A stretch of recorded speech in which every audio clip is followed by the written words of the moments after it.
Hi, my name is Sierra Drew, and this is my 2019 climb of the Sierra High Route, a year that saw 230% snowpack. What is the Sierra High Route? It's 195 miles of cool, crisp, clean, clear mountain air, 115 miles of cross-country traversing, and 38 mountain passes. The High Route isn't for everyone, but if it's for you, I hope that you go out there and get it. Also, just so I know whether or not I'm supposed to keep making videos, please subscribe and hit the bell notification below. As of this video currently, I have no subscribers, so, well, I guess that's that. Join me as we tackle the high route together. And just decided that if I had 8 miles of snow cups, which I knew was coming, 8 miles of sun cups were coming, I knew I should probably get started early. Anywho, it's got up at 3 here this morning. Had a hard time falling asleep last night. I think it's because so excited about being at the JMT and kind of seeing the end of White Bark country and going into Cirque country. So kind of was a little bit wound up, but I had to sleep far away from everyone else because this bean and edamame and fat bomb diet I'm on is, well, you know that little kid's book, I Love You, Stinky Face? But mama, what if I were a ketogenic backpacker and all I did was toot all day really, really loudly, smelled like sulfur? I'm pretty sure that that book was written by a backpacker's wife, not a mom to that person. So my farts are so loud and so smelly that I can't sleep within, I'd say, 100 yards without feeling totally inconsiderate. Yeah, that's the worst part about the diet. You want to get that calories per ounce up, you are going to have to, Tootle McToodlestein. I mean, I tell you what, I've been letting them rip this entire trip. No, I will not record one for you. I have some dignity. I would like for everybody to think that I'm just, hardcore. But really, I swear I'm powered by the toot engine, probably 90% of the day. Anyway, 15 miles to LeConte and then another 8 grueling miles to Dusy Basin from there. So it looks like 23 miles today. We got, what I heard, sun cups pretty much straight from Wanda Lake all the way down to the that canyon there. Below Muir Lake, or Muir Lake before, below Muir Pass and Helen Lake. So I decided this morning, well, let's not chance it. Let's just get up early and, try to see if we can do the Sun Cup thing in the morning when they're not battling the trail with all the PCTers and JMTers and all that stuff. So, got the hiccups. So there you go. I'm thinking 23 miles. That'll probably be my standard. I'm planning for a nap today. Planning for a good half an hour nap right around 2. So, yeah, we'll just kind of see how it shakes out. But I'm excited about getting So I got up 3 a.m. and just did my best. I got up to Muir Pass around 8:30. Boy, howdy. Yeah, it's a full 3 miles of sun cups from that Sapphire Lake. You can see the Muir Hut, also sun cups whole way up. Probably sun cups all the way down too. I'm glad I started at 4. Hopefully I'll be able to make Muir Hut before it gets too mushy. Gotta get started early with these things. They ain't playing around. Look where I am. I'm in the Muir Hut. I love this place. I really wanted to sleep here last night, but there just wasn't enough room to be able to get there quite in time. Check this out. Look at all that snow out there. Man, it was like 4 or 5 miles of sun cups. Still got at least another 2 or 3 miles to get past Lake Helen. But, oh man, I'm stoked to be here. Had my breakfast shake. And, nothing quite like the Muir Hut, boost morale.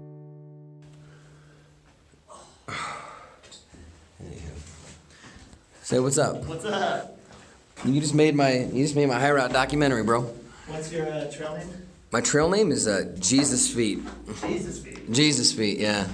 Some nice people up there, asking. They were kind of like, "Oh, what route are you doing?" I said, "I'm doing the high route." I explained to them a little bit what the high route is, and I think it was on Muir Pass when I realized that I would be the first person this year to finish the high route if I finished.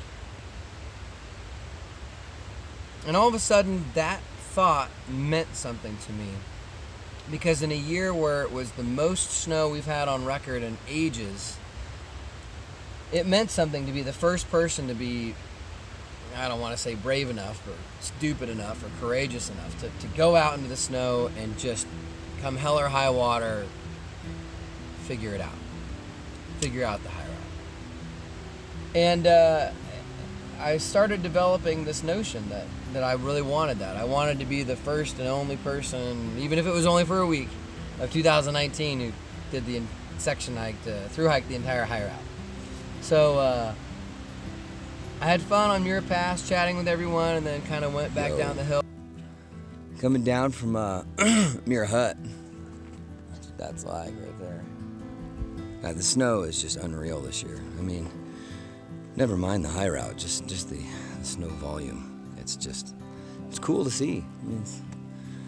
I understand it's like 25-30% more work, but I think it's kind of a privilege, honestly, to be able to be out here.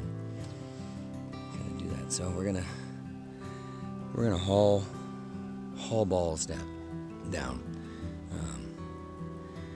Today I'm just gonna mostly focus on, I wouldn't say rest, but just chatting with people and getting my narcissistic supply back up, as my dad always says. And, I'm an extrovert, so being away from people for days at a time is not really my cup of tea. So, anyway, that's what's going on. Hopefully I'll see you down at Lake Helen. There's Lake Helen. Boy, totally frozen over.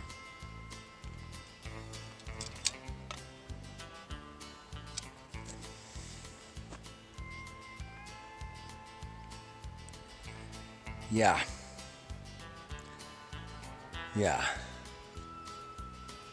I'm not gonna lie.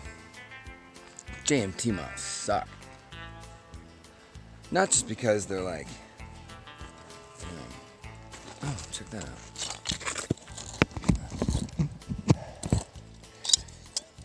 I don't know, it just feels weird to walk on trails and see all those boot prints. Makes me itch to get back out on the high route because, I don't know, you just don't feel like it's really worth it. I think it's because of what I'm after, I'm after thrill and adventure, and I'm after something. I'm not just passively walking towards something.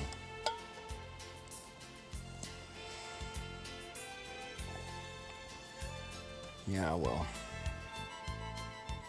dude abides, You want me to walk 60 miles of JMT, then yeah, man. I just realized that my beard looked a little bit like kind of changing from day to day in the viewpoint. Today it looks like the Big Lebowski. You got the wrong Lebowski.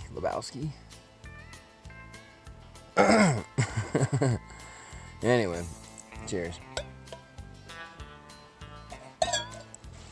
That dude have underwear on his forehead? Yeah. I left my buff somewhere, don't know where it is. So that leaves me with my underwear. It's a sweat rag.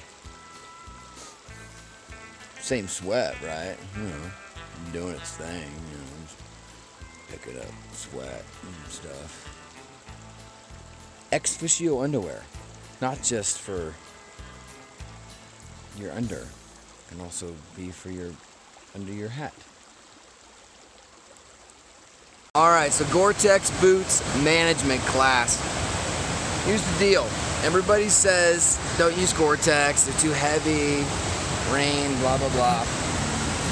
Alright, so I just trollop through 8 hours or whatever in the snow. My boots they're damp. They're not like soaking wet. So here's what you do. You take your old pair of socks. See, from the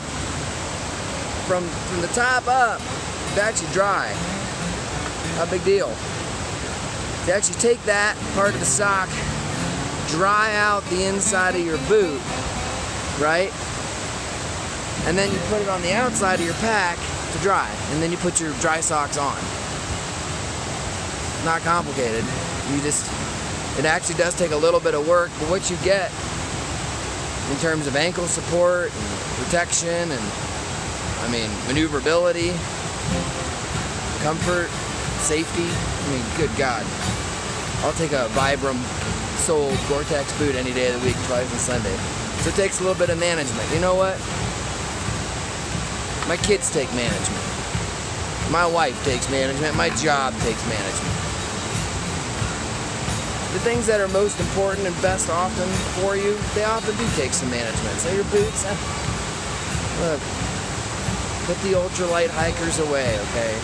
Just get yourself a real pair of boots so you can actually survive in the wilderness and the bloodshed. I went back down the hill, Lake Helen, frozen over completely. It was all sun cups all the way down to kind of like Meadows, kind of. And I decided that I was going to take the rest of that day off once I got to the LeConte Ranger Station, because I knew that moving forward from there, after that I knew it was going to be pretty rough, because it was going to be Bishop Pass followed by Dusy Basin, Skurka Basin, Mather Pass, and Frozen Lakes Pass. So I knew I had some big days ahead of me moving forward. And so I took the rest of that day. I must have ate 5,000 calories. I drank about 1.5 gallons of water. Just rested. And I found this note. And maybe at the very end of this video or another video, I'll include my rant. It was a guy that had gotten the High Route Pass on July 11th, wrote a note about coming northbound, and I can honestly tell you that all the information he left was just so wrong, so much fear mongering. When you do the high route, I will say this about his note. When you do the high route, you do your high route. You don't do somebody else's high route. It's your thing. So where somebody says they got so scared, or they thought they needed crampons, or they thought they needed an ice axe, or they thought it was class 3 run out, whatever that means. Run out is usually for class 5 related things, not class 3. So if you're needing ropes on class 3, then you probably shouldn't be on the high route. We'll just put it that way. We're walking right into my campsite. He didn't give a crap.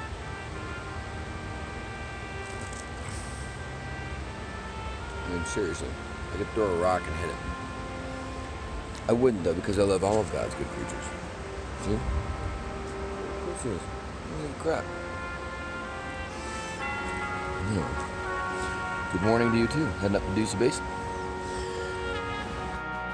A couple older guys come in, and they are just. And I asked them, I said, hey, what's going on? Where are you guys doing this? Oh, we're doing high route. I said, oh my God, you coming from the south? They said, yes. I said, how's Frozen Lake Pass? They said, I don't know, we skipped it. Apparently they had gotten lost, and I asked them a few times, but I couldn't figure it out. The only thing I can assume is that they got lost over Windy Ridge and hiked out from there. Somehow they made it to the LeConte Ranger Station without going over Mather Pass. So they took the Kings River somehow, I'm not sure. Anyways, hung out with them for the night. It was nice. But I could tell that they were also not really fully equipped for what was going on. And I asked them how much planning they had done for the route, and they said they'd done about 40 or 50 hours, and that's great. In my experience, the high route requires about 200 hours of planning.